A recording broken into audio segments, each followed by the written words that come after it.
성공적인 창업 준비 및 전략에 대해서 정리를 해보도록 하겠습니다.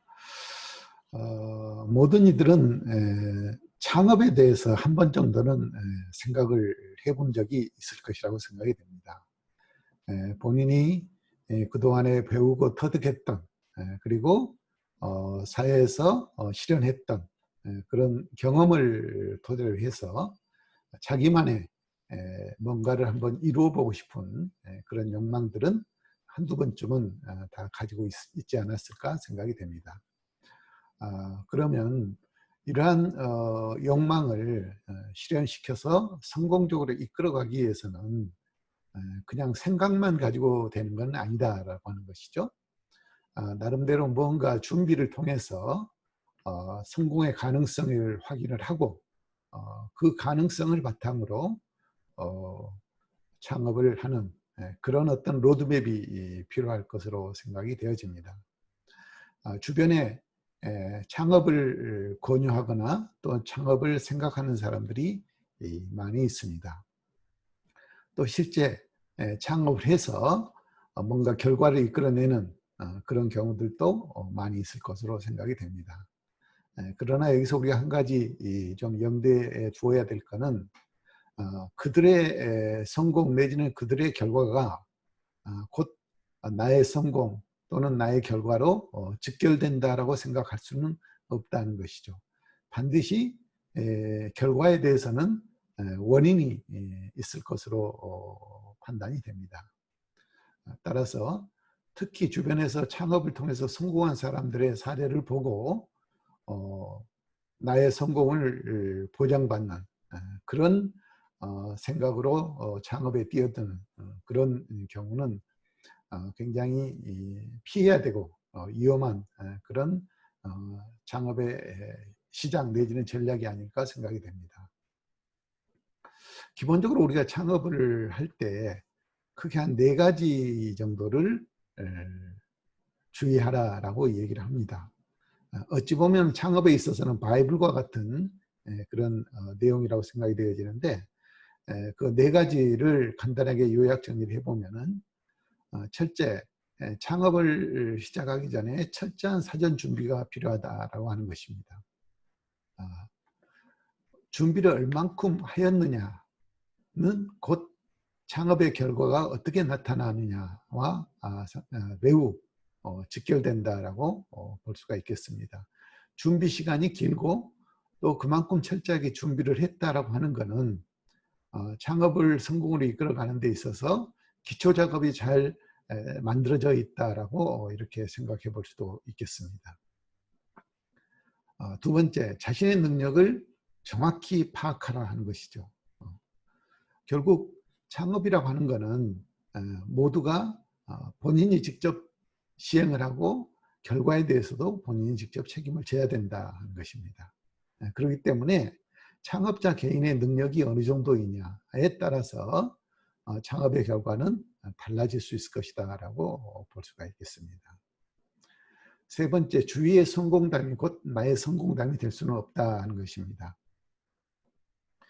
많은 이들이 창업을 생각하고 고민할 때 주변에 창업을 하고 있는 사람들을 많이 보게 되고 또 그들의 의견을 많이 청취할 수 있게 될 것입니다.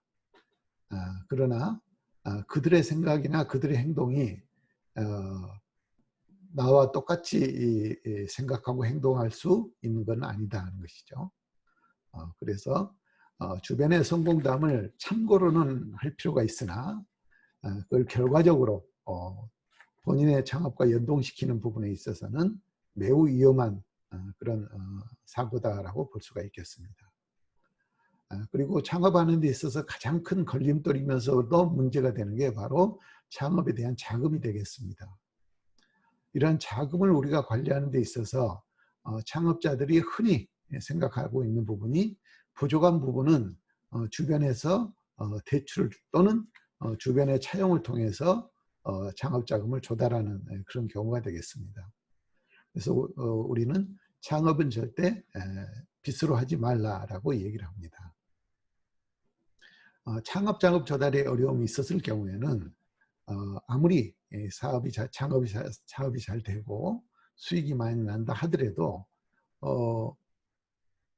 금전적인 이런 비용을 부담하기 어려운 그런 입장에 처하기 때문에 창업 자금의 조달 문제는 매우 중요한 그런 창업 원칙 중에 하나다라고 볼 수가 있겠습니다.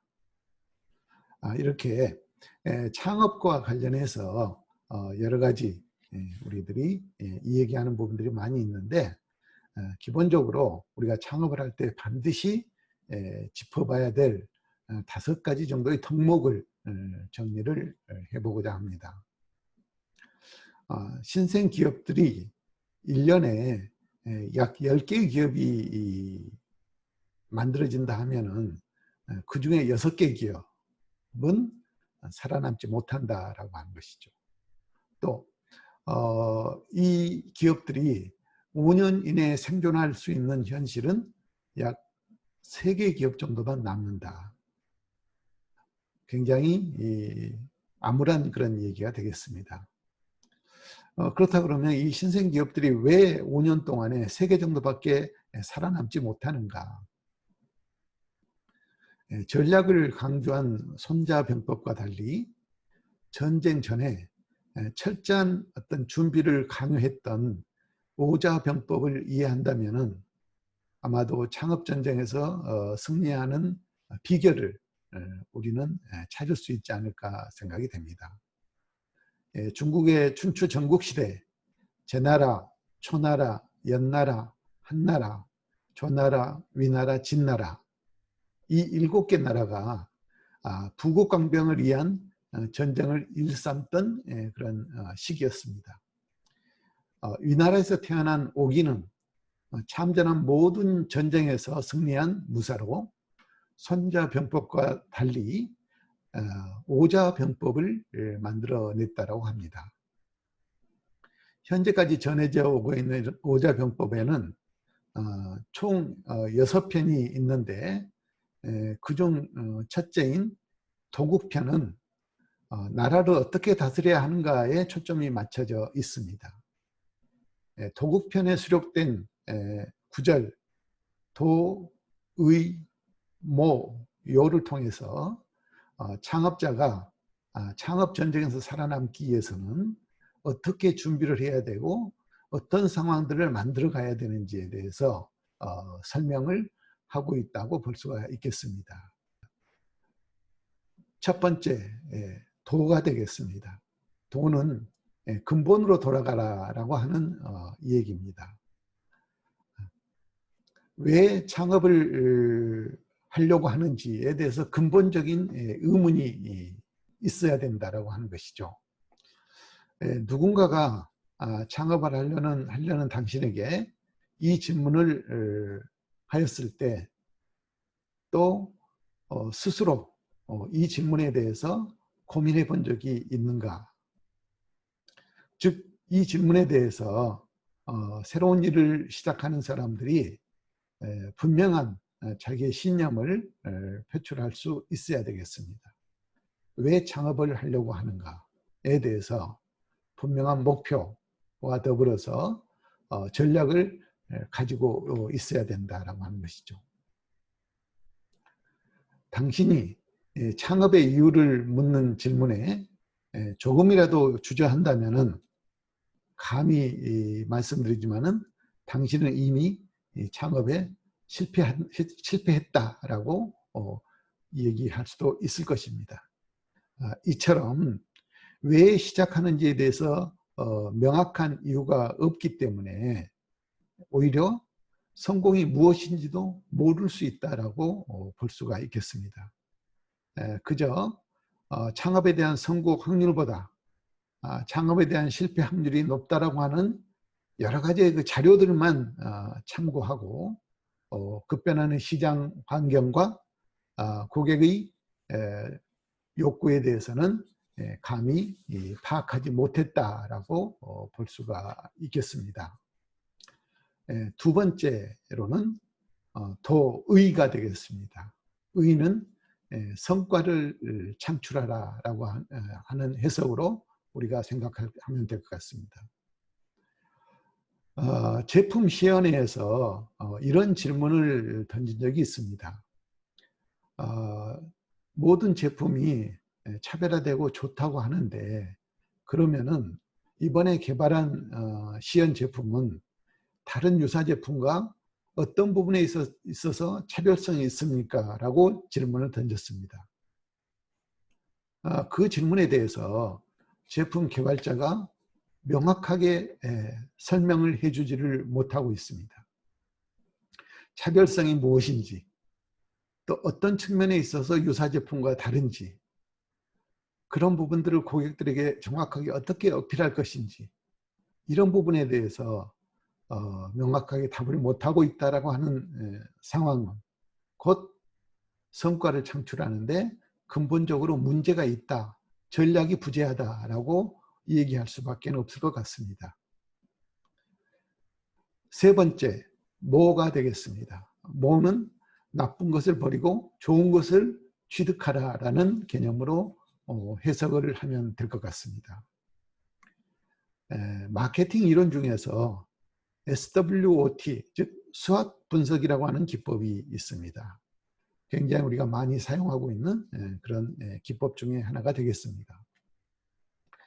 수학 분석은 기업 환경 분석을 내적 요인과 외적 요인으로 구분하고 또 내부 환경 분석을 통해서 강점과 약점, 그리고 외부 환경 분석을 통해서 기회와 위험 요인들을 파악을 하고 이를 마케팅 전략에 반영해서 전략을 수립하는 것들입니다.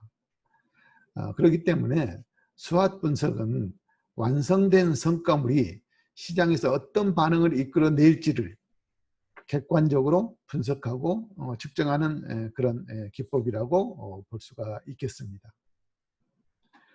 창업 아이템에 있어서도 마찬가지라고 생각이 되어집니다. 창업 아이템 분석을 통해서 불필요한 것이 무엇이고 또 반드시 사수해야 되는 것이 무엇인지 하는 것들에 대해서는 정확한 분석이 있어야 된다라고 보여지는 것입니다. 마지막으로 요가 되겠습니다.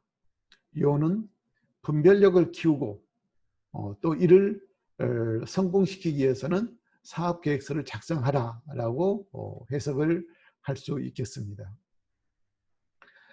사업계획서라고 하는 것은 사업을 시작하기 전에 나름대로 도상에서 사업의 방향을 예측해보고 그려보는 것이다라고 생각할 수 있겠습니다. 그러나 사업계획서라고 하는 것에 대해서 매우 어렵게 생각하고 있는 것들이 일반적이지 않느냐 이렇게 생각이 됩니다. 아마도 사업계획서가 지식, 열정, 결단력, 또 실험, 혁신에 대한 의지를 담지 못하고 작문기술에 더 치중되는 이런 경향들로 전개되기 때문에 아마도 사업계획서 작성에 대해서 어려움을 느끼지 않는가라고 생각이 되어집니다. 사업계획서는 단어만으로도 이미 압도가 된다라고 하면은 그럴 필요가 없다라고 말씀을 드리고 싶습니다. 만약에 창업 예정자가 사업계획서를 작성한다고 하면은 간단하게 접근할 수 있는 그런 전략이 필요할 것이다라고 보여집니다. 첫 번째, 창업 전반에 대한 과정을 간단하게 요약 정리해 본다라고 생각하시면 될 것 같습니다. 그래서 현재 발생되는 문제를 어떻게 해결할 것인지, 또 누구에게 이런 방법들에 대해서 논의를 하고 해답을 찾을 것인지, 그리고 구체적으로 어떠한 일정을 가지고 이런 업무를 수행할 것인지에 대해서 간단하게 접근하는 것이 바로 사업계획서의 기본이다라고 볼 수가 있을 것 같습니다.